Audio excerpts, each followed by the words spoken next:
골로새서 3장 22절 말씀 다 같이 한 목소리로 받들어 읽도록 하겠습니다. 종들아 모든 일에 육신의 상전들에게 순종하되 사람을 기쁘게 하는 자와 같이 눈가림만 하지 말고 오직 주를 두려워하여 성실한 마음으로 하라. 아멘. 우리가 어제 이 말씀을 통해서 이때 당시에 또한 오늘날 이 종과 주인의 관계에서 이 종에 대한 말씀이 어떻게 적용될 수 있는지 우리가 살펴보았습니다. 그래서 이 종과 주인의 관계는 오늘날 또한 우리의 그 삶에서 고용주와 고용인의 관계, 또 좀 더 넓은 의미에서 우리의 일터에서 또 보내는 그러한 삶 가운데 우리가 어떻게 새 사람으로 살아갈 수 있을 것인가 이렇게 적용될 수 있음을 살펴보았습니다. 특별히 그래서 이 그런 노예의 상황에서 또한 오늘날도 우리가 일하는 자로서 그렇게 살아갈 때에 우리가 어떻게 주님 앞에서 살아갈 수가 있느냐. 그래서 말 그대로 새 사람은 예수 그리스도 안에서 이제 모든 죄와 사망의 권세에서 해방된 사람인데 어떻게 이 땅에서 사실은 종처럼 살아가야만 하는 때로는 그런 현실 가운데서 우리가 어떻게 살아야 되는가 그런 문제에 대해서 이 말씀을 통해서 그 삶의 원리를 보여주고 있습니다. 그래서 특별히 이제 이 골로새서에서는 이 종에 대한 이 말씀이 다른 그 가정 규범보다 훨씬 더 이렇게 자세하게 이게 긴 분량으로 할애가 되어 있습니다. 그래서 그런 이유는 특별히 이때 당시에 회중 가운데서 그러니까 예수를 믿는 그런 사람들 중에서 상대적으로 이제 노예들이 많았다. 그런 이유가 있죠. 그래서 그리고 4장 1절에서 이제 주인에 대해서는 이게 짤막하게 한 구절로 말씀하고 있는데 상대적으로 이때 이 노예를 소유한 주인은 또 그렇게 수가 많지 않았다. 이제 교회 안에서 그런 상황들을 볼 수가 있습니다. 또 이 가정 교회 안에서 이제 사실은 종과 주인의 관계가 문제가 됩니다. 특별히 같이 예수를 믿는 자로서 한 사람은 주인이고 한 사람은 종으로서 이제 같은 교회에서 같은 성도로 생활한단 말이죠. 그럴 때에 주님 안에서 말 그대로 차별이 없이 하나인데 어떻게 그 종과 주인으로서 이제 그 자리에서 그 관계를 어떻게 설정할 것인가 이제 그런 문제가 있죠.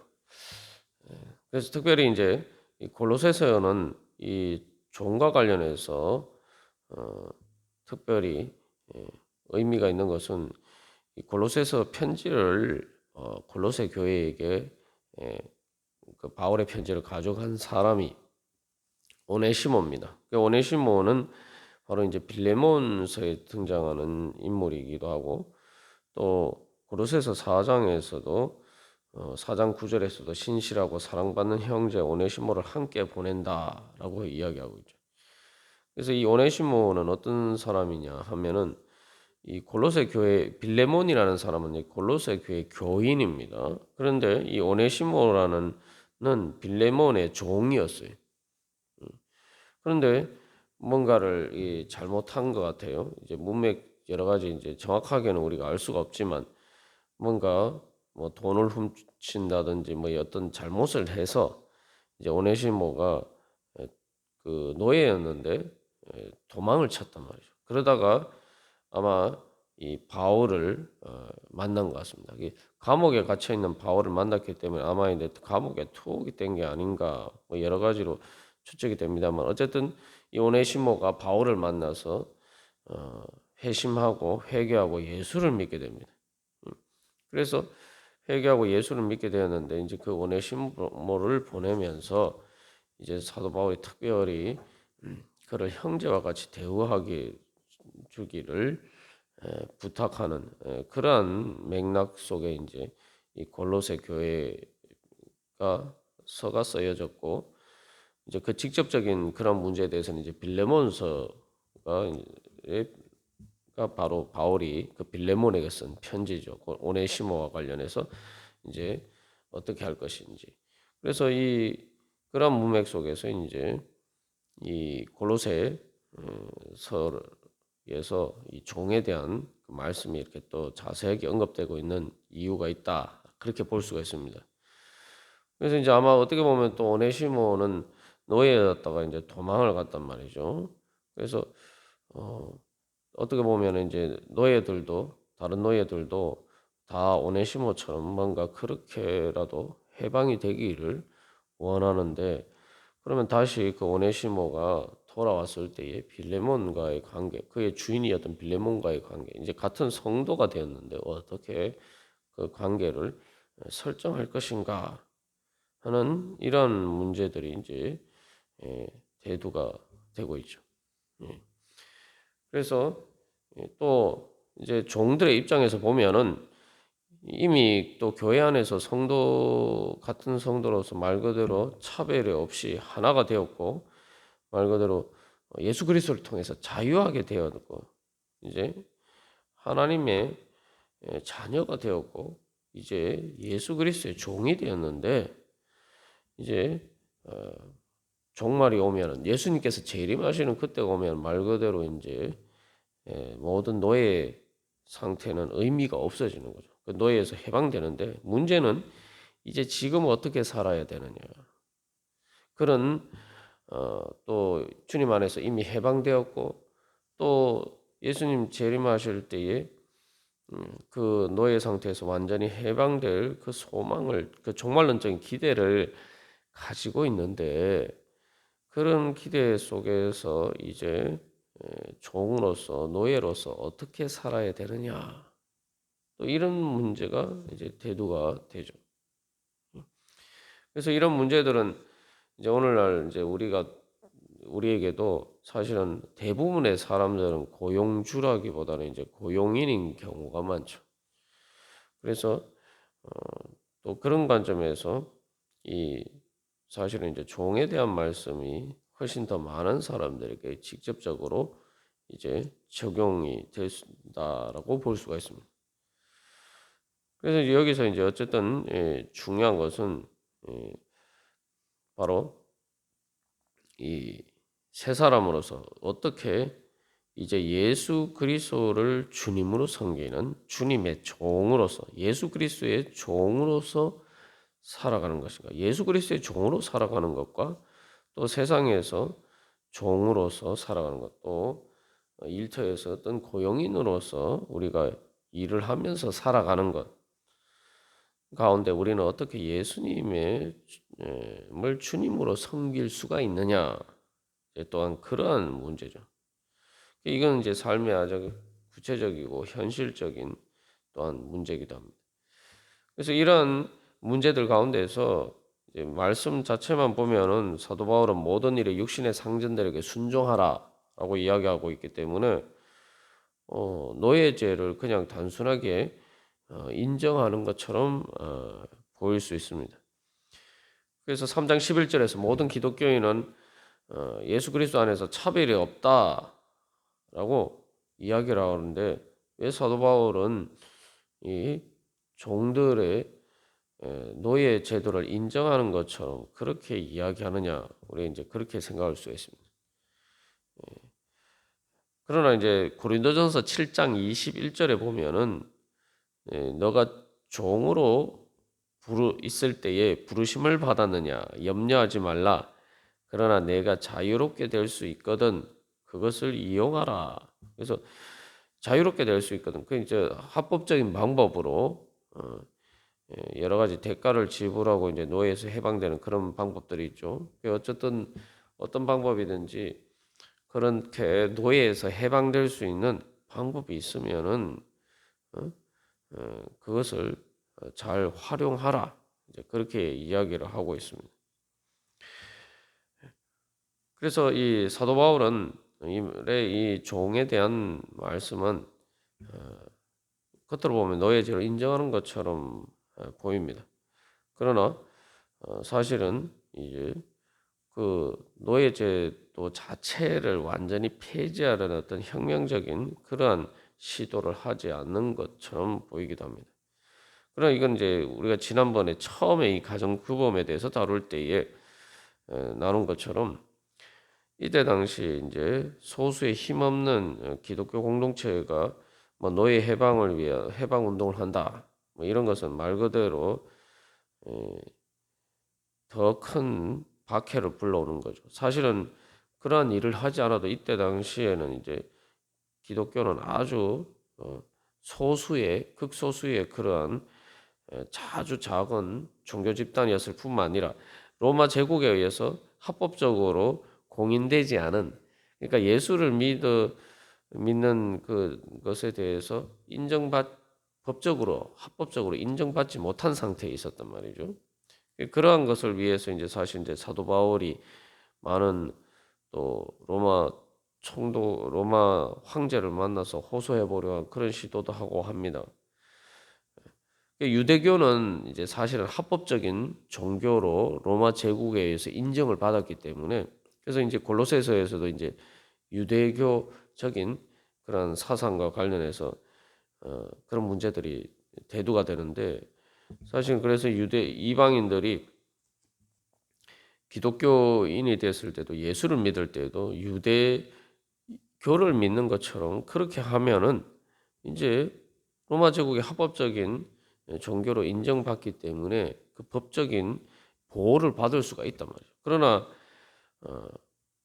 그렇지 않으면은 사실은 합법적인 종교로 인정을 못 받았기 때문에 여러 가지 박해와 불리한 많은 힘든 상황들이죠. 사실 그래서 이제 단순히 기독교를 믿는데 그 기독교를 유대교식으로, 그래서 유대교의 한 분파로서 그냥 그렇게 유대교의 율법이나 이런 것들을 따르면서 믿는 것들은 이때 당시에 이방인 기독교인들에게는 상당히 큰 뭐 유대 기독교인들은 말할 것도 없고 이방인 기독교인들에게도 상당히 큰 어떤 유혹이었죠. 우리가 그런 맥락에서 보면 왜 유대교와의 관계가 이렇게 계속 문제가 되는지, 단순히 교리적인 문제뿐만 아니라 아주 그런 현실적인 문제가 있었단 말이에요. 어쨌든 이 기독교는 이런 이 합법적인 종교가 아니기 때문에 여러 가지 박해와 오해와 또 나중에 이제 이 순교를 당하고는 그런 상황까지 이제 가게 됩니다. 이러한 상황에서 뭐 노예 해방 운동을 해서 그 더 큰 박해를 자초한다는 것은 아주 현실적으로도 별로 이렇게 지혜롭지 못한 일이죠. 그런 관점에서 소위 이제 또한 이 초대교회 기독교 상황을 이해를 할 수가 있습니다. 그리고 또한 아주 이제 그 삶의 이제 구체적인 삶의 영역에 있어서는 그래서 기독교가 또 사회 질서를 혼란하게 만들고 완전 혁명을 일으켜서 막 사회 신분 질서 자체를 뒤집어 엎는 전복하는 그러한 사회 위협이 되는 그러한 종교는 아니다. 그렇게 이 사회 평화를 깨는 그러한 종교는 아니다. 그런 관점에서 약간 기독교 자체를 변호하고자 하는 그런 의도도 일부 있을 수가 있습니다. 그러나 좀 더 이제 그 사실은 이제 삶의 구체적인 상황에서는 특별히 뭐 주인이 기독교인인 경우에도 마찬가지는 더더군다나 그래야 되지만 주인이 기독교인이 아지 않은 경우에도 종으로서 다른 예수를 믿지 않는 종들과 달리 이제 모범을 보임으로써 그 주인을 또한 내게 복음의 감화를 끼칠 수 있는 그러한 선한 영향력을 행사하기 위해서 또 필요한 부분도 있었다는 거죠. 그래서 이제 이 디도서 2장 10절에서도 이 똑같은 그 어떤 그런 이유를 이야기를 하고 있습니다. 그래서 이 디도서 2장 9절에서는 종들은 자기 상제들에게 범사에 순종하여 기쁘게 하고 거슬러 말하지 말며 훔치지 말고 오히려 모든 참된 신실성을 나타내게 하라. 이는 범사에 우리 구주 하나님의 교훈을 빛나게 하려 함이라. 그래서 범사에 우리 구주 하나님의 교훈을 빛나게 하렵니다. 복음의 선한 영향력으로 이제 그 감화시키기 위한 그런 이제 또한 목적도 있죠. 그러나 중요한 것은 이 이제 표면적으로 보면은 그저 단순히 노예 제도를 뭐 적극적으로 인정하지는 않는다 하더라도 그냥 타협하고는 것처럼 보이지만 그러나 이 종에 대한 말씀 자체를 보면은 사실은 노예 제도의 근본적인 전제 자체를 토대 자체를 완전히 흔드는 그러한 이야기를 하고 있습니다. 그래서 가장 중요한 말씀은 그래서 육신의 상전들과 이제 뭐 마지막에 이제 4장 1절에서 주인에게 대해서 하늘의 상전, 육신의 주인과 하늘의 주인을 구분하면서 종들에게 하는 이야기는 너희는 육신의 상전들에게 순종하지만 그러나 육신의 주인을 섬기는 그런 사람으로 살지 말고 오직 하늘에 계신 너희의 주님이신 예수님을 그 주님을 섬기는 사람으로 살아라 라고 이야기하고 있습니다.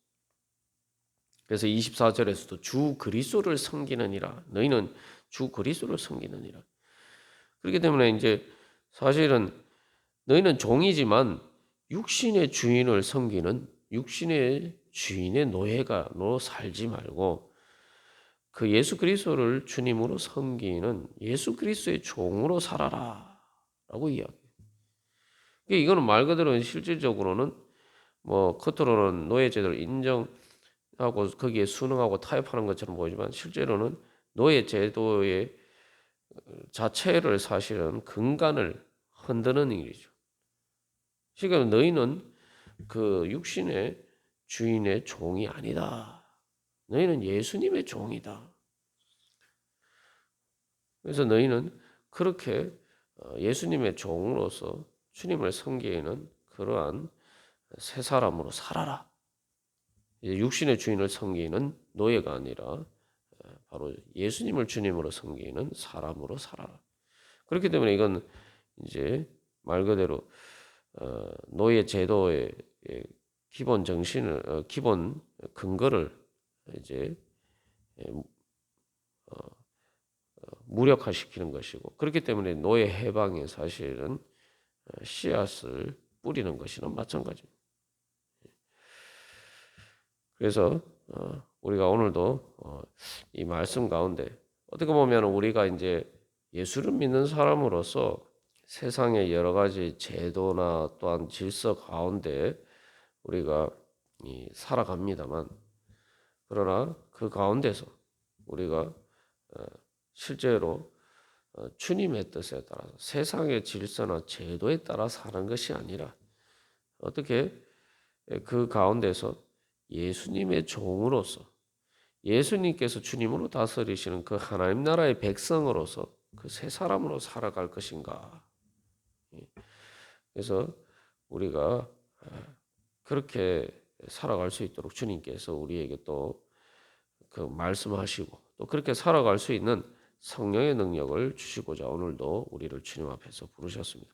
이런 문제에 대해서 이제 계속 또 말씀을 통해서 살펴보겠습니다만 우리 오늘도 주님 앞에서 기도하면서 주님, 저는 예수님의 종으로서 예수님을 주님으로 섬기며 살기를 원합니다.